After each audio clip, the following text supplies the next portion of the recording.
Oke, mari kita berdoa sekali lagi bersama-sama. Di dalam nama Tuhan Yesus kami berdoa, kami sungguh bersyukur kami dapat beribadah kembali Tuhan pada pagi hari ini. Biar setiap kami siap ditaburi benih kebenaran firman-Mu karena kami percaya firman-Mu akan menumbuhkan iman kami dan iman kami membawa kami melihat banyak hal-hal yang luar biasa dapat tergenapi dalam kehidupan kami. Urapi hamba dan setiap jemaat baik yang ada di ibadah online maupun juga yang ada di ruangan ini. Hanya di dalam nama Tuhan Yesus semua yang percaya katakan amin. Sekali lagi tepuk tangan buat Tuhan Yesus kita yang meriah.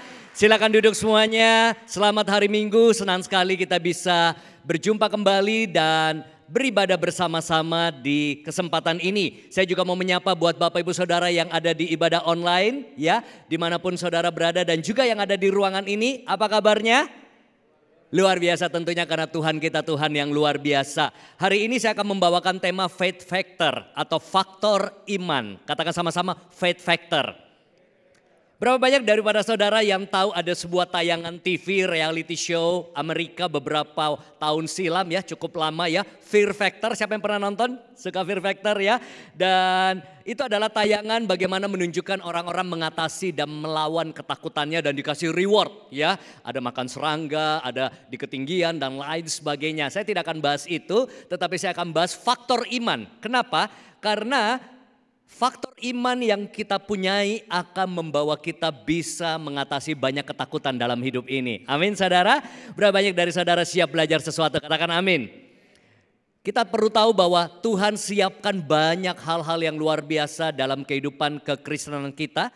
Kita bisa menikmati dan mengalaminya seharusnya dalam hidup ini. Namun seringkali ketakutan membatasi diri saya dan saudara untuk melangkah ke area kemenangan yang harusnya kita nikmati sebagai anak-anak Tuhan. Oleh karena itu kita juga lihat bahwa ternyata di firman Tuhan tokoh-tokoh yang ada di Alkitab juga mengalami namanya rasa takut. Dari Musa, Gideon, ya, ada juga Daud, Petrus, Paulus, ya, bahkan 10 pengintai kalau kita tahu mereka tidak bisa masuk ke tanah perjanjian karena ketakutan mereka jauh lebih besar daripada kepercayaan mereka yang ada di hati. Tapi Yosua dan Kaleb punya sebuah keyakinan yang luar biasa, kepercayaan yang luar biasa terhadap Tuhan. Mereka bisa mengakses tanah perjanjian. Saudara, makanya ada ratusan ayat tentang jangan takut, tentang seputar ketakutan di Alkitab. Bahkan siapa yang sudah baca buku Over the Storm? Yes, kalau belum saya rekomendasi Anda baca karena di bab pertama saja sudah membahas tentang takut. Betapa pentingnya anak-anak Tuhan hidup mengatasi ketakutan. Saudara, kita buka dulu satu ayat yang sangat terkenal dan semoga terus menjadi pegangan kita semua. Yesaya 41 ayat 10. Ya, kita akan baca sama-sama, saudara bisa lihat di layar. Yesaya 41 ayat 10, di situ dikatakan, "Janganlah takut sebab aku menyertai engkau." Yuk sama-sama yuk. "Janganlah bimbang, sebab aku ini Allahmu, aku akan meneguhkan, bahkan akan menolong engkau. Aku akan memegang engkau dengan tangan kananku yang membawa kemenangan." Saudara, ini janji Tuhan buat saya dan saudara, biar juga ini menjadi pegangan kita di tahun 2022 ini. Kita percaya bahwa Tuhan mau kita jangan takut. Kita percaya Tuhan memegang kita dengan tangan kanannya untuk membawa pada kemenangan. Saudara, sekali lagi bahwa rasa takut itu adalah hal yang wajar. Naluri alamiah, sebuah respon psikologi seseorang apalagi menghadapi ketidakpastian, sesuatu yang baru. Jangan begitu bicara depan umum aja banyak yang takut saudara ya. Saya melatih public speaking, saya melihat yang datang siapa? Bupati, pejabat, pimpin 3.000 orang perusahaannya konglomerat. Mereka takut ternyata padahal mereka punya jabatan dan posisi yang luar biasa. Rasa takut juga bisa mungkin menghantui orang untuk mencoba sebuah bisnis baru, melangkah untuk mencapai target yang diberikan oleh perusahaan. Ada juga yang takut masuk dalam pernikahan, takut mencoba untuk sesuatu yang berbeda. Itu wajar sekali saudara ya. Justru kalau manusia nggak ada takutnya itu bahaya. Cepat mati. Gak takut nyebrang gitu ya, ketabrak gitu. Mau ujian, gak takut. Udah pokoknya percaya aja gitu ya, gak ada takutnya. Gak persiapan, ya gagal bisa jadi. Ya, mau bisnis udah gak takut apa aja ditawarkan kita lakukan. Tau-taunya berakhir dengan sesuatu yang mungkin tidak diharapkan karena nekat ya kan.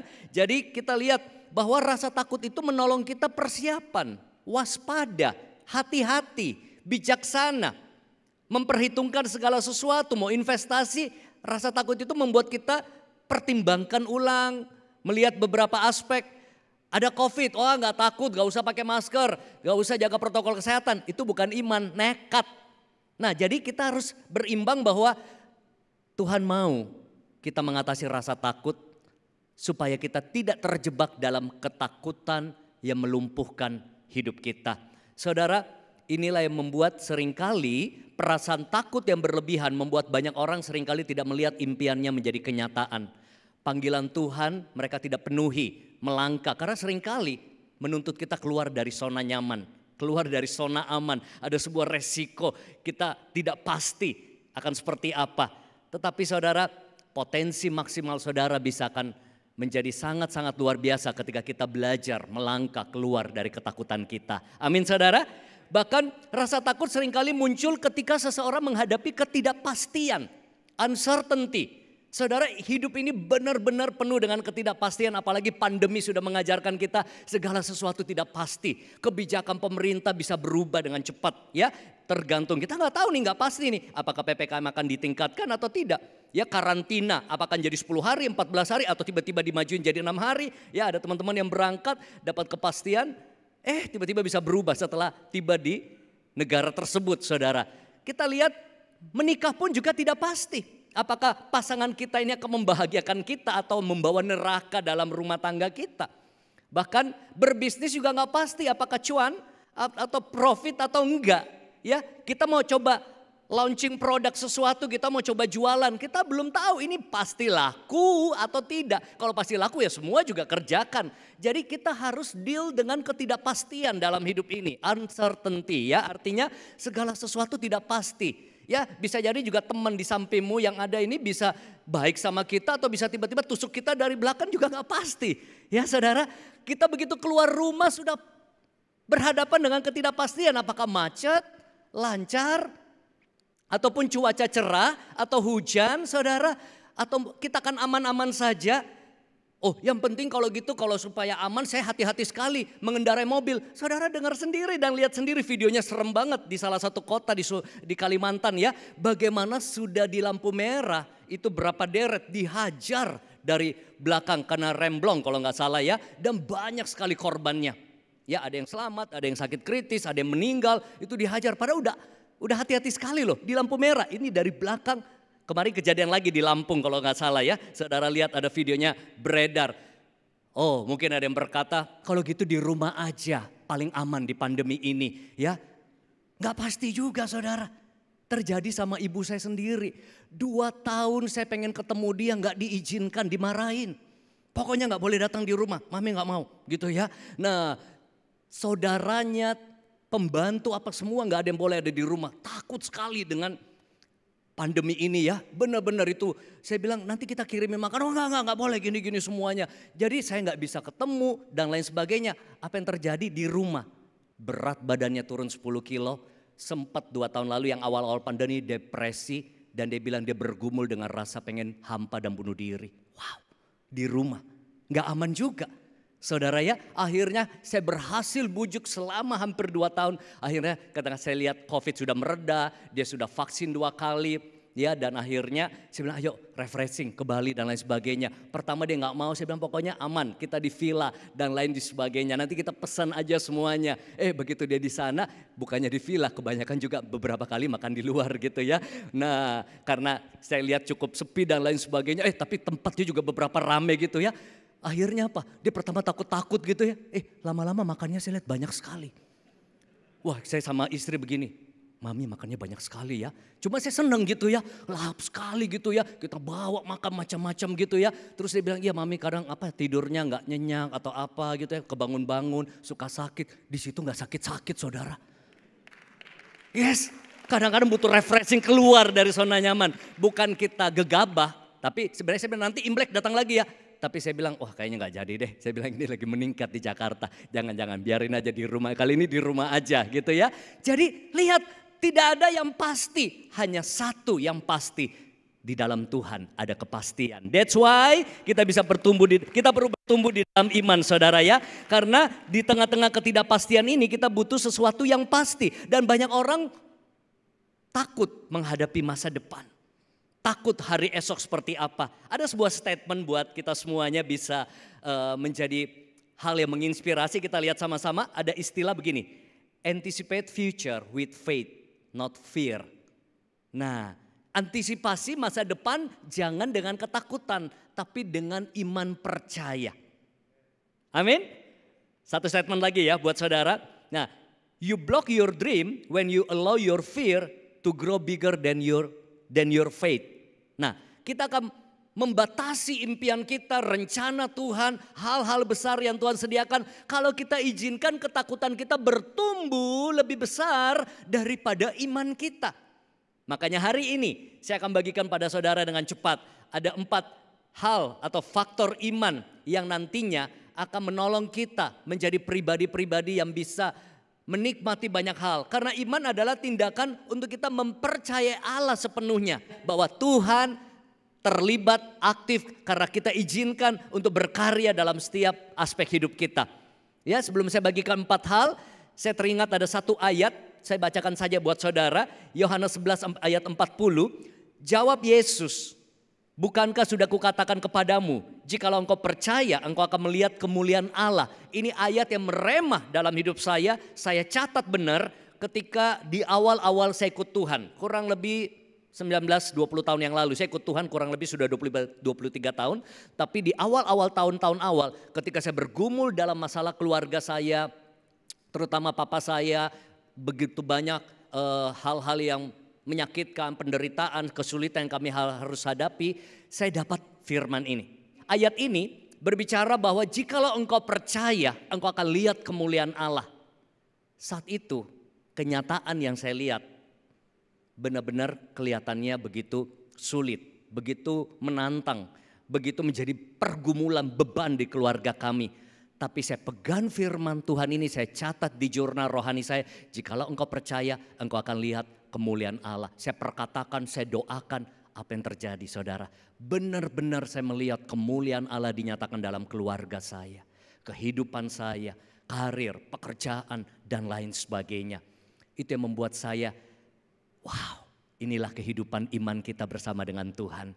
Karena iman memberi kita kemampuan melihat dengan cara pandang yang berbeda. Saat orang lain melihat mungkin sakit penyakit, kemustahilan, krisis, kesulitan, tantangan, saudara bisa melihat hal yang berbeda. Saudara bisa melihat ada jalan keluar, ada pertolongan, ada keajaiban, ada mujizat, ada visi dari Tuhan. Bahkan kita bisa melihat pertolongan Tuhan menyatakan pribadinya dalam setiap perkara yang kita hadapi. Cara pandangnya beda. Amin saudara. Nah, makanya kenapa iman menjadi faktor yang sangat penting? Karena yang pertama, dengan imanlah segala sesuatu menjadi mungkin. Ya, Alkitab katakan all things are possible. Markus 9 ayat 23. Di situ dikatakan apa? Jawab Yesus, katamu jika engkau dapat, tidak ada yang mustahil bagi orang yang percaya. Berarti bagi orang-orang percaya, kita harus tahu benar tidak ada yang mustahil. Sebaliknya bagi orang-orang yang tidak percaya, segala sesuatu bisa menjadi kelihatan mustahil dan tidak mungkin. Saudara, berapa banyak dari kita mengharapkan hal-hal yang besar? Karena mungkin kita belum puas dengan apa yang saat ini kita hadapi. Mungkin aduh kenapa keuanganku seperti ini? Terlilit hutang, ya boro-boro belanja online, yang ada pinjaman online. Saudara, ada yang mungkin gak bisa melihat bagaimana karirnya meningkat, keluarganya dipulihkan, pernikahannya bisa harmonis kembali.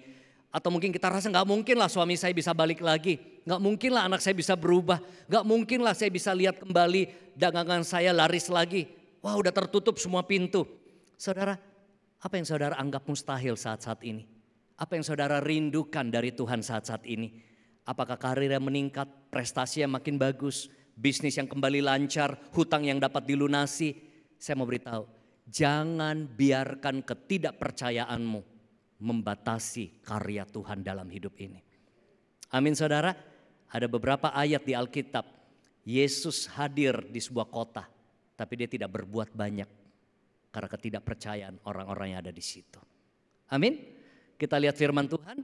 Jadi level kepercayaan kita itu sangat mempengaruhi seberapa jauh karya Tuhan bisa terjadi. Seringkali kita dibatasi bukan cuma IQ kita, pengalaman kita, expertnya kita, tapi seringkali kita bisa dibatasi oleh level kepercayaan kita. Imanlah yang akan membawa saya dan saudara mengalami hal-hal yang luar biasa. Bahkan saya percaya sekali saudara dan saya bisa melampaui apa yang sudah kita capai hari ini. Saya seringkali amazed apa yang Tuhan buat dalam hidup saya. Karena kalau saya flashback, aduh saya gak begini banget deh. Ada banyak hal yang saya gak bisa buat, saya gak tahu, saya gak bisa apa-apa. Bahkan saya menjadi orang introvert yang gak tahu masa depan seperti apa. Dan ada beberapa statement-statement teman, keluarga yang begitu melemahkan. Kamu mau jadi apa? Kalau kayak gini, mana mungkin lah kamu bisa begini. Ketika saya dapat visi dari Tuhan, orang-orang terdekat pun sendiri gak percaya dengan apa yang saya bisa lihat saat itu. Dan saya catat. Saya punya kebiasaan mencatatnya, saudara. Tapi saya mau beritahu, saya belajar untuk tidak dibatasi kata orang. Karena saya mau lebih percaya apa kata Tuhan dalam hidup saya. Amin saudara. Orang lain bisa tidak percaya sama Anda. Atau diri kita orang tidak percaya pada diri kita. Tapi jangan pernah tidak percaya pada apa kata Tuhan tentang dirimu. Itu jauh lebih penting kata Tuhan daripada apa kata manusia. Karena kata-kata manusia atau kata diri kita sendiri bisa menjadi self-limiting belief. Ya, sebuah kepercayaan yang membatasi potensi maksimal kita. Yang kedua, dengan imanlah kita mengalahkan dunia dan iblis. Saudara, kita hidup di tengah-tengah pengaruh dunia yang begitu kuat. Ada banyak godaan setiap hari datang dalam hidup kita, melemahkan, buat kita jatuh bisa dalam dosa, atau mungkin membawa kita kepada keterpurukan, kekalahan. Iblis terus mencoba menghancurkan hidup saya dan saudara. Tapi Alkitab berkata dengan iman kita bisa mengalahkan dunia. Mari kita lihat 1 Yohanes 5 ayat 4-5. Di situ dikatakan sebab semua yang lahir dari Allah mengalahkan dunia. Dan inilah kemenangan yang mengalahkan dunia. Apa saudara? Iman kita. Siapakah yang mengalahkan dunia selain daripada dia yang percaya bahwa Yesus adalah anak Allah? Berapa banyak dari saudara adalah orang-orang percaya bahwa Yesus adalah anak Allah? Amin. Iman saudara ini, iman saya ini membawa kita pada kemenangan. Amin. Kita lihat 1 Petrus 5 ayat 8 dan 9 supaya kita makin berjaga-jaga. Sadarlah dan berjaga-jagalah, lawan musuh iblis berjalan keliling sama seperti singa yang mengaum-ngaum dan mencari orang-orang yang dapat ditelannya. Lawanlah dia dengan iman yang teguh. Sebab kamu tahu bahwa semua saudaramu di seluruh dunia menanggung penderitaan yang sama. Alkitab katakan apa? Lawan dengan iman yang teguh. Artinya memiliki iman sama dengan memiliki kemenangan. Mari kita katakan sama-sama, yang di rumah, yang ada di ruangan ini, katakan sama-sama, ikuti saya, memiliki iman sama dengan memiliki kemenangan. Tepuk tangan dulu buat Tuhan kita yang luar biasa. Makanya tidak sewajarnya orang Kristen hidup dalam kekalahan demi kekalahan, keterpurukan. Marilah kita terus bertumbuh dalam iman supaya kita bisa merebut kembali, meraih kemenangan dari apa yang iblis sudah curi selama ini bertahun-tahun dalam keluarga kita, kehidupan kita, bisnis, pekerjaan, keuangan. Dan yang ketiga, dengan imanlah kita dapat mengatasi berbagai masalah. Saya yakin sekali kalau saya bertanya pada saudara, tentu kita setuju bahwa setiap orang punya masalahnya masing-masing. Saat ini saudara pasti punya masalah, saya punya masalah. Kita hidup dikelilingi dengan orang-orang juga punya masalah. Dan kita sedang hidup di dunia yang sedang penuh dengan masalah. Oleh karena itu kenapa penting kita punya iman? Karena Markus 11 ayat 23 sampai 24 berkata, aku berkata kepadamu, kata Yesus, sesungguhnya barang siapa berkata kepada gunung ini beranjaklah dan tercampaklah ke dalam laut, asal tidak bimbang hatinya, tetapi percaya bahwa apa yang dikatakannya itu akan terjadi, maka hal itu akan terjadi baginya. Karena itu aku berkata kepadamu, apa saja yang kamu minta dan doakan, percayalah bahwa kamu telah menerimanya, maka hal itu akan diberikan kepadamu. Saudara, dengan iman kita bisa memindahkan gunung. Kita bisa untuk menghadapi berbagai macam gunung persoalan, masalah, sakit penyakit, kesulitan, dan tantangan yang ada. Ada masa-masa ketika saya sakit berbulan-bulan bergumul dengan penyakit tersebut, ketika saya lihat di pantai gitu ya atau lagi jalan, saya ngomong sendiri ya. Ngomong sendiri saya bilang, gunung sakit penyakit tercampaklah ke dalam lautan. Gunung masalah dalam hidupku tercampaklah ke dalam lautan di dalam nama Yesus. Saya belajar perkatakan firman Tuhan. Iman saya bahwa saya bisa menghadapi gunung-gunung persoalan ini. Saudara, ada banyak tantangan yang saudara mungkin sudah hadapi. Ada banyak kesulitan, masalah yang sempat membuat saya stres, sedih, bingung, kalut. Tapi saya bersyukur. Di saat itulah saya semakin sungguh-sungguh mencari Tuhan. Dan saya melihat pertolongannya. Amin saudara. Tuhan mau kita tidak hanya diselamatkan oleh iman. Tapi juga hidup oleh iman dan berjalan dalam iman. Sehingga kita bisa berjalan dari satu masalah dari masalah yang lain tanpa tenggelam. Tapi kita berjalan seperti di atas air, berjalan dengan iman. Melalui setiap gelombang demi gelombang dalam kehidupan kita. Amin saudara. Karena dengan iman kita bisa melihat Tuhan jauh lebih besar dari masalah kita. Dan kadang-kadang ada kalanya kita perlu berhenti mencoba segala sesuatu. Tuhan izinkan kita sudah coba ini, coba itu. Karena Tuhan mau kita belajar mempercayainya 100%. Ada kalanya kita mengalami kondisi di mana disitulah kita tahu stop trying. Tapi start trusting. Berhenti mencoba dengan kekuatan kita sendiri. Sini udah coba mentok, sini udah coba gak bisa. Kita lihat begitu banyak kisah. Ya, ada yang sudah coba berbagai tabib dan lain sebagainya sampai dia menjamah jumbai-jumbai Yesus. Disitulah pertolongan Tuhan yang kelihatannya gak masuk akal. Itu malah terjadi ketika dia percaya. Dan Tuhan selalu menghargai iman-iman seperti itu. Yang keempat, dengan imanlah kita menerima semua yang dijanjikan Allah. Matius 21 ayat 22 berkata, dan apa saja yang kamu minta dalam doa dengan penuh kepercayaan, kamu akan menerimanya. Yakobus 1 ayat 6 sampai 7, hendaklah ia memintanya dalam iman dan sama sekali jangan bimbang. Sebab orang bimbang sama dengan gelombang laut yang diombang-ambingkan kian kemari oleh angin. Orang yang demikian janganlah mengira bahwa ia akan menerima sesuatu dari Tuhan. Saudara perhatikan bahwa kalau kita baca firman Tuhan, itu banyak sekali janji-janji Tuhan yang tersedia buat saya dan saudara. Ya, ada teguran Tuhan, ada ketetapan Tuhan, ada perintah Tuhan, tapi yang menarik ada janji-janji Tuhan buat ekonomimu, buat keluargamu, buat masa depan kita dan lain sebagainya. Yang menarik adalah begini, janji-janji itu tersedia bagi saya dan saudara. Tapi kunci untuk mengakses persediaan janji Tuhan itu dibutuhkan kunci iman. Untuk melihat berkat-berkat yang dijanjikan menjadi berkat yang kita miliki. Untuk melihat janji-janji yang tersedia menjadi janji yang menjadi kenyataan. Kita perlu akses dengan kunci iman. Amin saudara. Wow, itu yang membuat kehidupan kekristenan kita akan sangat menarik saudara. Makanya sayang banget kalau kita anak-anak Tuhan tidak tahu janji-janji Tuhan apa dalam hidup kita. Dan lebih tragis lagi sudah tahu tapi tidak bisa menikmatinya. Kalau nggak tahu kan mungkin ya sudah gitu. Tapi kalau sudah tahu ini milik kita dan kita tidak bisa melihat itu tergenapi dalam hidup kita. Nah itu yang membuat kadang-kadang nyesek gitu ya. Saudara, nah jadi kita perlu untuk terus mengalami janji-janji Tuhan tergenapi dalam hidup kita. Amin saudara. Saudara belajar sesuatu, kita lihat ada 4 faktor iman di sini. Tapi saya mau tambahkan satu hal. Bahwa kita juga perlu memiliki iman yang sejati. Katakan sama-sama iman yang sejati. Saudara saya mendorong kita baca pelajari Ibrani 11. Ya, kalau saudara ikut grow juga salah satu tema iman itu pasti dibacakan Ibrani 11 ayat 1. Ya, iman adalah dasar dari segala sesuatu yang kita harapkan dan bukti dari segala sesuatu yang kita tidak lihat. Ya, kurang lebih seperti itu saudara ya.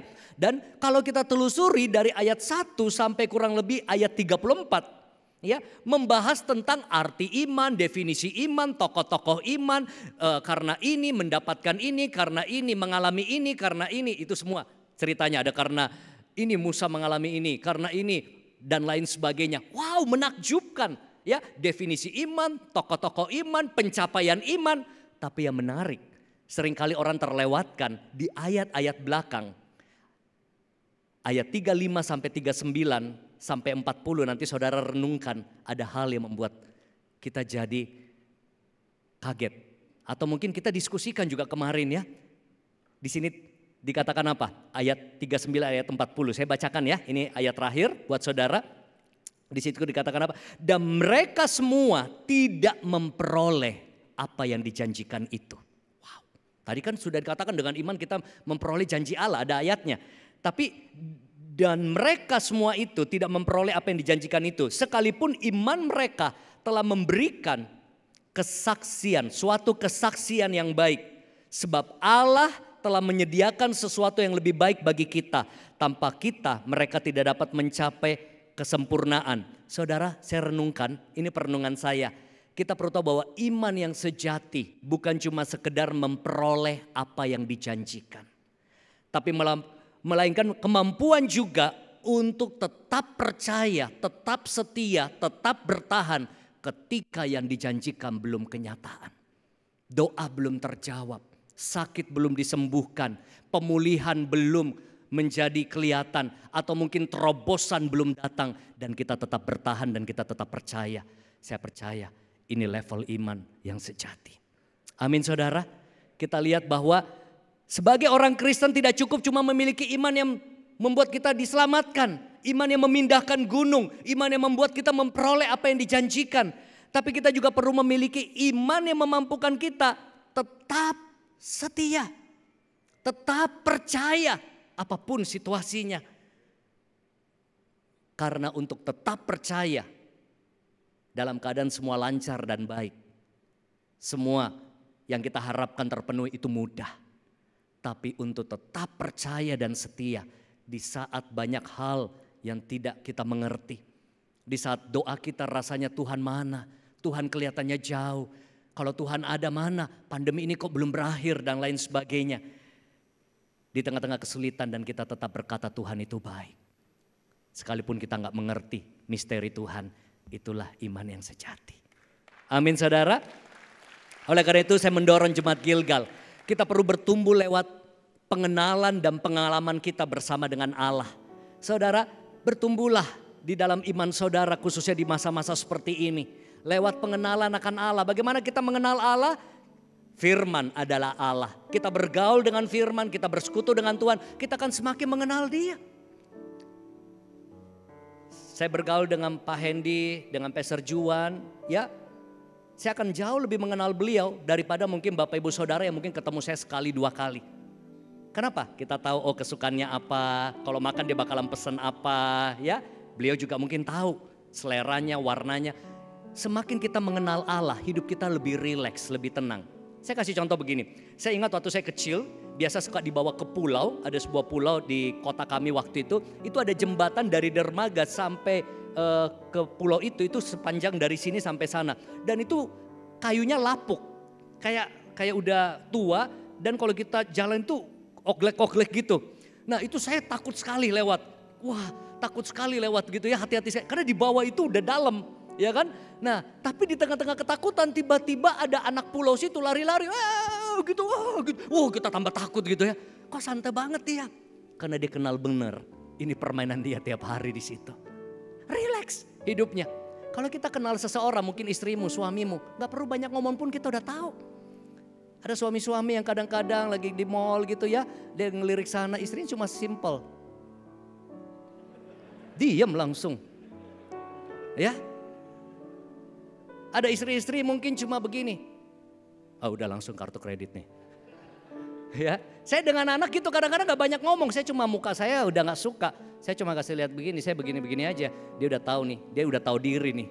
Sebentar bakal dapat teguran. Saya cuma gitu ya, saya bilang jangan gini, maksudnya jangan. Saya cuma geleng kepala. Saudara nangkap maksud saya, semakin kita dekat sama seseorang kadang-kadang gak perlu banyak ngomong. Nah, Yang kedua tadi apa? Pengalaman dengan Allah perlu kita bertambah terus. Semakin banyak pengalaman dengan Tuhan, itu menjadi referensi iman kita. Saya punya jurnal dari sejak tahun 98 sampai hari ini.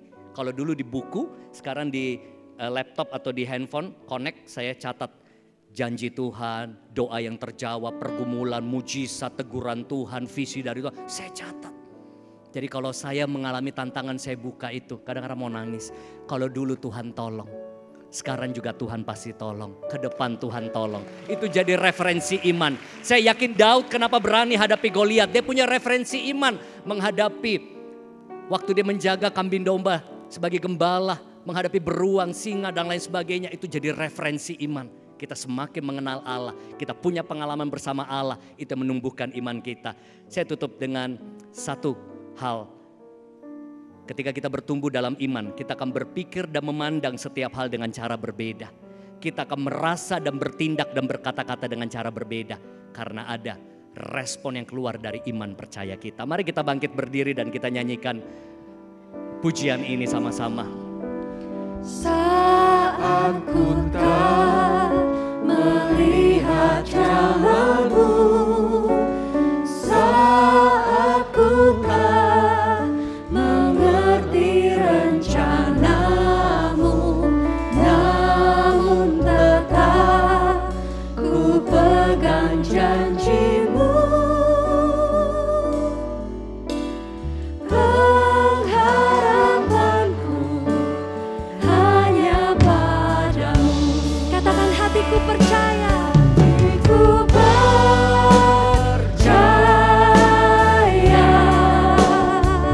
Hatiku percaya.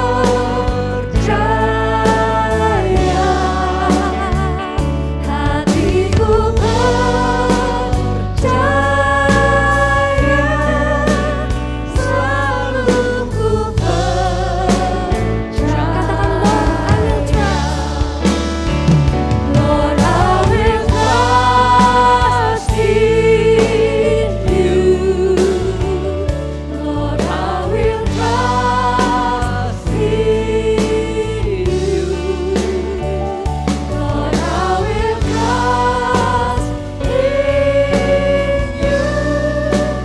My heart will trust in you. Kami mau punya hati yang percaya. Lord, I will trust in you. Apapun keadaan, situasi yang sedang saudara hadapi, baik yang sedang hadir di ibadah online maupun yang ada di ruangan ini. Kalau engkau menghadapi ketakutan, engkau bingung, engkau khawatir dengan masa depan hari esok untuk bisnismu, pekerjaanmu, keluargamu, kesehatan. Bahkan di pandemi ini banyak hal yang menakutkan. Tapi kembali lagi pegang firman Tuhan. Jangan takut, kata Tuhan. Dia akan memegang tangan kita membawa pada kemenangan. Jangan takut, karena Tuhan ada bersama dengan kita. Yang perlu kita butuhkan adalah bertumbuh dalam iman. Sehingga kita bisa berkata, Tuhan, aku percaya kepadamu.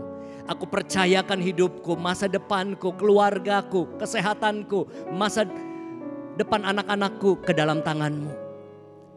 Terima kasih Tuhan, apapun pergumulan yang dihadapi Jemaat Gilgal dan semua yang hadir dalam ibadah hari ini, baik online maupun di dalam gedung ibadah ini, kami berdoa biar firman-Mu membawa pertumbuhan iman, kekuatan yang baru. Hanya di dalam nama Tuhan Yesus, semua yang diberkati, katakan sama-sama, amin. Tuhan Yesus memberkati.